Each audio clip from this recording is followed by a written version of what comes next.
Pythagoras বলেছিলেন, a fool is known by his speech and a wise man by silence.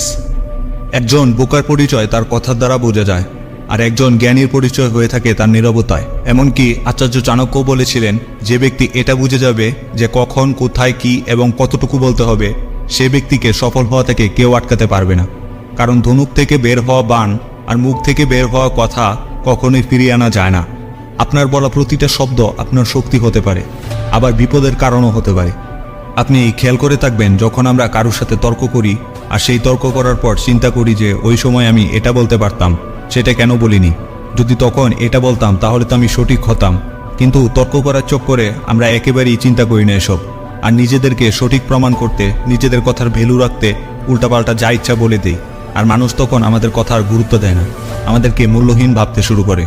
তবুও অনেক মানুষ তাদের নিজেদেরকে বড় দেখাতে চুপ থাকতে পারে না, যেখানে অনেক মহাজ্ঞানী, মহারাজা এবং সফল ব্যক্তিরা উদাহরণ হয়ে রয়েছেন এবং বুঝিয়েছেন সাইলেন্স থাকার মধ্যেই আসল ক্ষমতা থাকে। তাই আজ আমি 5টি পয়েন্ট বলবো, যার মাধ্যমে আপনি বুঝতে পারবেন সাইলেন্ট বা চুপ থাকার গুরুত্ব কতটা। সাইলেন্ট থাকার প্রথম উপকারিতা হলো, silent will make you appear more powerful. অর্থাৎ চুপ করে থাকা বা নীরবতা আপনাকে বেশি শক্তিশালী দেখায়। একজন অন্যতম যোদ্ধা সান তজু ওনার সাইলেন্ট থাকার মাধ্যমে অনেক শত্রুদেরকে হারিয়েছেন। তিনি চুপ থাকার মাধ্যমে শত্রুদেরকে গভীর চিন্তায় ফেলে দিতেন এবং শত্রুরা ভয়ে থাকতো যে ওনার নেক্সট প্ল্যান কি হবে, কখন হবে, আর কনফিউশনে পড়ে ভুল পদক্ষেপ নিত এবং হেরে যেত। এইটাকে বলে পাওয়ার অফ সাইলেন্স। আপনি প্রয়োজনের বেশি যত কথা বলবেন, মানুষ আপনাকে ততটাই সাধারণ ভাবতে শুরু করবে।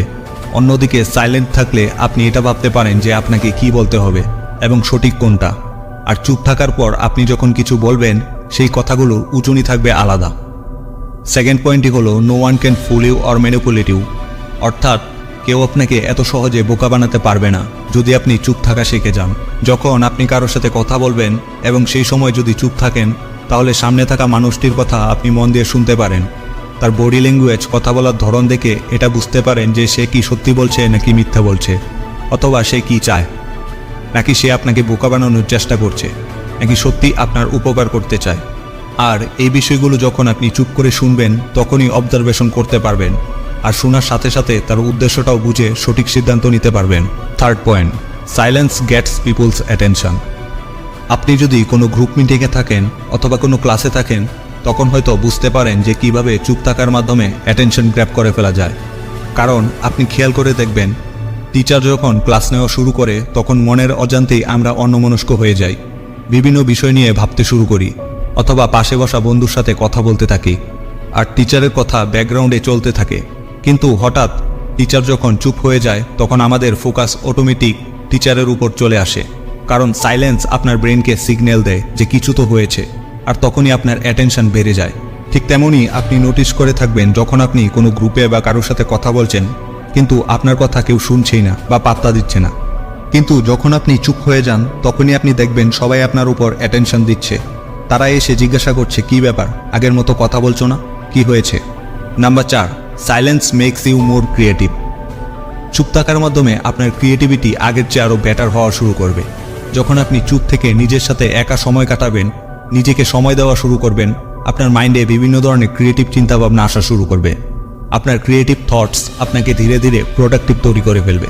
আপনি যত বেশি ক্রিয়েটিভ চিন্তা করবেন, আপনার ইমাজিনেশন পাওয়ার অর্থাৎ কল্পনা শক্তি তত শক্তিশালী হবে। আর কল্পনা শক্তি হলো পাখির মতো, আপনি যত উপরে উঠতে দেবেন, আপনি ততটাই লাইফে অ্যাচিভ করতে পারবেন। আপনি নিজেকে চুপ রেখে এবং নিজেকে পজিটিভ রেখে যে কোনো কাজকে বেটার উপায়ে করার ক্ষমতা রাখেন। কারণ চুপ থাকার মাধ্যমে আপনার পজিটিভ মাইন্ড আপনাকে better decision, better imagination grape করতে সাহায্য করে, যা আপনাকে ক্রিয়েটিভ বানায়। 5 নাম্বার পয়েন্টই হলো এমন একটি বিষয় যেখানে আপনার চুপ থাকতেই হবে, আর সেটি হলো আপনার প্ল্যানস বা গোলস। অর্থাৎ আপনি যদি কোনো জিনিসের উপর কাজ করে যাচ্ছেন, তাহলে সেটা কখনোই প্রকাশ হতে দিবেন না। এই পৃথিবীতে অনেক মানুষ আছে যারা খোলা বইয়ের মতো, সুযোগ পেলেই মনের সব কথা শেয়ার করে দেয়, সব গোলস, প্ল্যানস শেয়ার করে দেয়। আর প্রবলেম তখনই হয় যখন কোনো কারণে যদি সেই গোল আপনি অ্যাচিভ না করতে পারেন, তখন মানুষেরা আপনার উপর হাসে আর বলে যে এ শুধু বলতেই পারে, কিছু করতে পারে না। আর তখন মানুষের মধ্যে আপনার উপর নেগেটিভ ইম্প্যাক্ট তৈরি হয়, আর আপনার সম্মান কমে যায়। তাই আপনার গোলস, আপনার প্ল্যানস শুধু তাদের সাথেই শেয়ার করুন যারা আপনার মতোই এক্সপার্ট বা আপনাকে এগিয়ে যেতে সাহায্য করে। অ্যামাজনের ফাউন্ডার জেফ বেজোস ঠিক এমনটাই করেছিলেন। যখন তিনি প্রথম ক্লাউড বিজনেস শুরু করেছিলেন সেই বিজনেস থেকে তার বেশ ভালোই আয় হচ্ছিল, কিন্তু উনি সেই বিজনেস সম্পর্কে তখন কাউকে কিছু বলেনি, কারণ তখন তিনি যদি এই বিষয়টি শেয়ার করতেন তাহলে তার বিপরীতে আরও অনেকেই এই বিজনেসে জয়েন হতো, এমনকি উনার থেকেও বেশি সফল হয়ে যেত। কিন্তু সেই সময় চুপ থাকার কারণে আজ অ্যামাজনের কাছে ক্লাউড বিজনেসের সবচেয়ে বেশি শেয়ার রয়েছে। তাই ততক্ষণ নিজের গোলস বা প্ল্যানস শেয়ার করবেন না যতক্ষণ আপনি সফল না হতে পারছেন। তো আশা করছি এই ভিডিও থেকে আপনি বুঝতে পেরেছেন যে চুপ থাকার ক্ষমতা কতটা এবং কতটা গুরুত্বপূর্ণ।